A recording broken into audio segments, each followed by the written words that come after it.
Hello there. I'm going to run you through Twittens very quickly. I'll point out that this is just the base game that I'm covering. I'm going to make a separate video for the solo mode and also for the Detours, which are built-in expansions that you can add to your game. So this is just the basic game, which I would recommend being how you play it when you first come to it. So here's the box. I should say that this is a prototype at the moment, but you can see that Tristan has done a wonderful job on the artwork.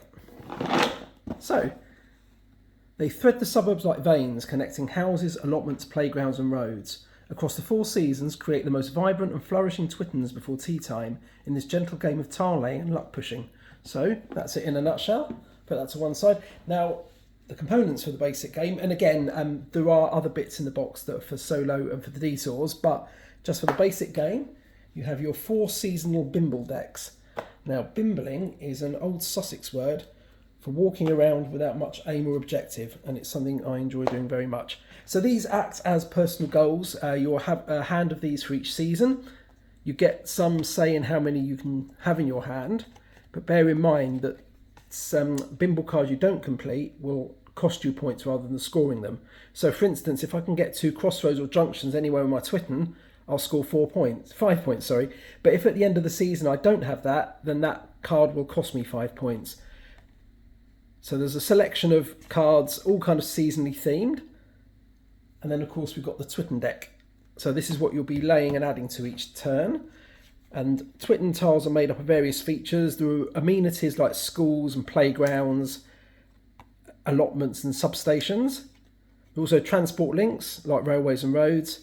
And then you've got other kind of more everyday features like houses and trees, scrub, street lights, wildlife, and somewhere, dew ponds. There's a dew pond.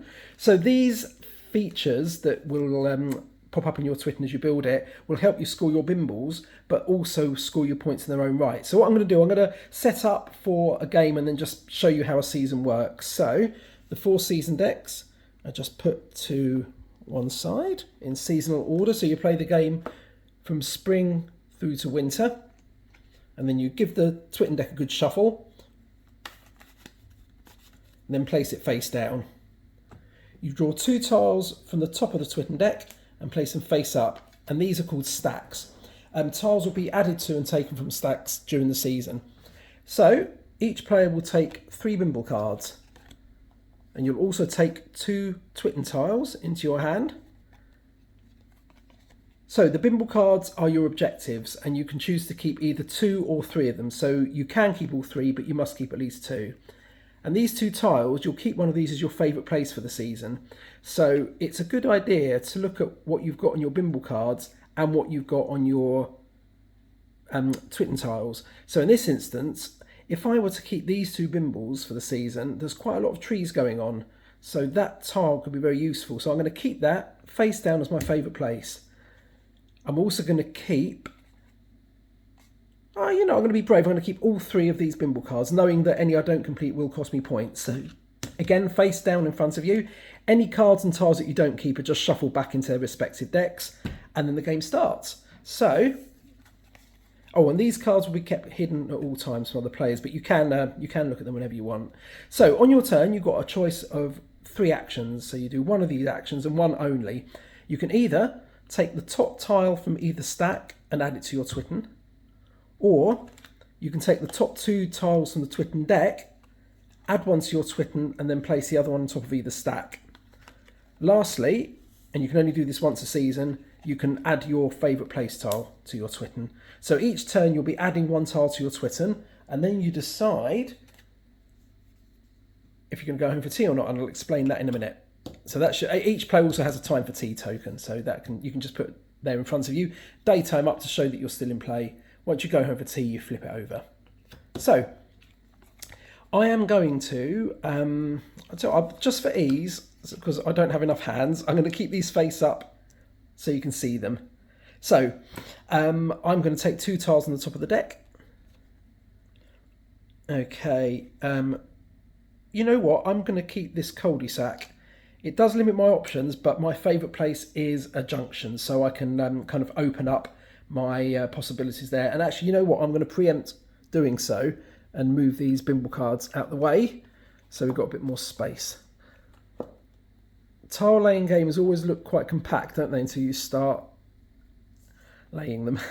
So here we go. So that's my first turn over with. I drew 2 tiles on the top of the deck, added one to my Twitten and placed the other on top of a stack. Now my next turn, assuming everyone else has had their turn and so on, I am going to add this tile, my favourite place tile, to the Twitten. Now I've done that, I can only do that once per season. So we've got 5 trees, which is halfway towards fulfilling that bimble. So I'm going to keep going. I also need 2 crossroads or junctions. Now there is another junction on the top of this stack, so I'm going to take that, add it to my Twitten, and then that bimble is completed. So that will score me 5 points at the end of this season. You'll notice that I'm putting my trees together. The various features and elements in your Twitten will score you points independently, as well as helping you complete your bimbles. In the case of trees, you'll score points for your largest collection of trees. So if a stack's emptied, as it has been here, you immediately draw another tile from the top to fill it. So there are always 2 stacks to choose from.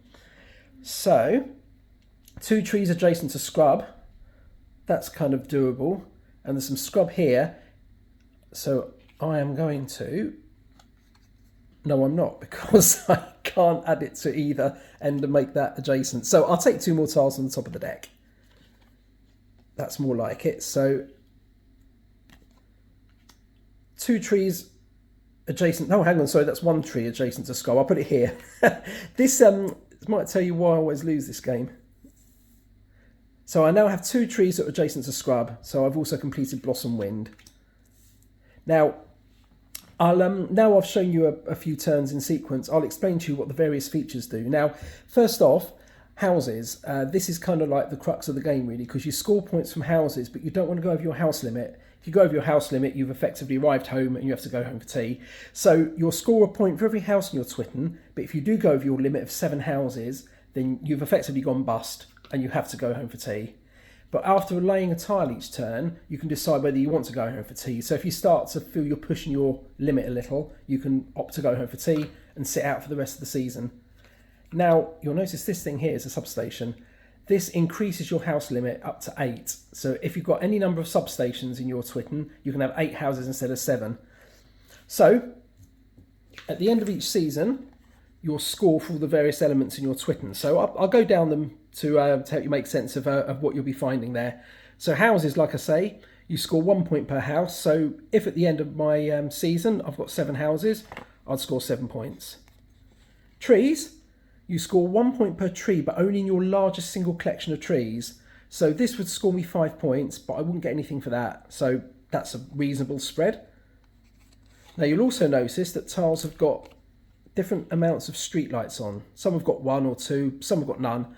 If at the end of the season you've got an equal number of street lights and tiles, you score 1 point for each street light. So thematically, you've got an evenly lit, safe feeling Twitten that you've built. So if your numbers are out either way, though, you don't score anything for your street lights. In this situation, I've got 2 street lights and 4 tiles. So I mean, obviously your Twitten would be longer at the end of the season, but this is just to give you an idea. Roads, here we go.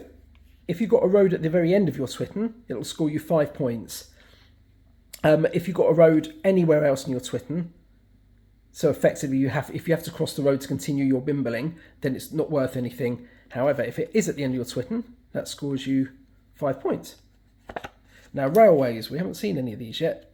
Then here we go. So a railway scores you points when it reaches wildlife. Now, reaching is something that comes into cards quite a lot. So I'll give you an example. Here's a reach card. So this bimble will score you 7 points if you have a school that can reach 2 dewponds. Now, reaching is defined as being able to pair 2 elements together without crossing a road, a railway, or the Twitten path. So, for instance, this railway can reach this bird, walk all the way around here to that bird and reach that one. However, it can't reach that newt because the Twitten path blocks it, and it can't reach that newt for the same reason. So if you think of it like farmers in Carcassonne, so long as they can reach the element they need to reach by effectively staying on the green, then that qualifies.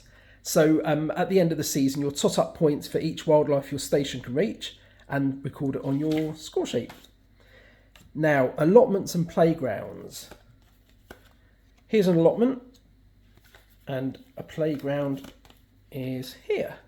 So they score you points when they're adjacent to houses or trees respectively. So if you can place a playground adjacent to a house, you'll score 3 points for each house that's adjacent to it.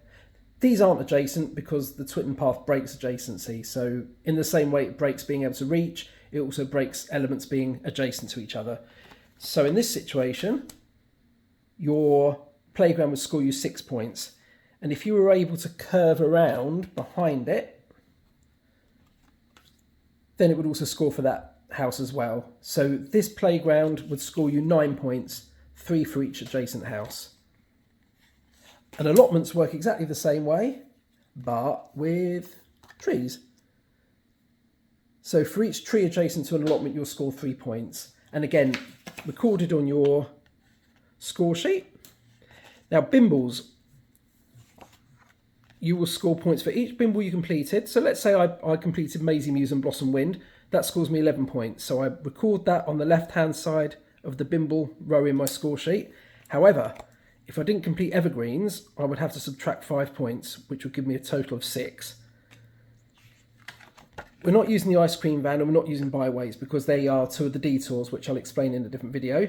You tot your score up, record it here, tidy everything away, reshuffle the Twitten deck, and then move on to the next season. So I would take then bimble cards for summer, another favourite place tile, and so on. And the game plays across these 4 seasons, and then whoever's got the highest total at the end of the game wins. And that is Twittens in a nutshell. I will return with the video for solo play very soon. All right, thanks for watching, and yes, please do pre-order if you have a fancy. The game will be shipping sometime in April next year, and if you pre-order, you get an exclusive print of the box minus the sign, so it is just a nice piece of artwork, and you'll also get a set of coasters, 1 for each of the 4 seasons, and they kind of look like that but bigger. There you are. That's roughly how big they are. Right, nice one. Cheers.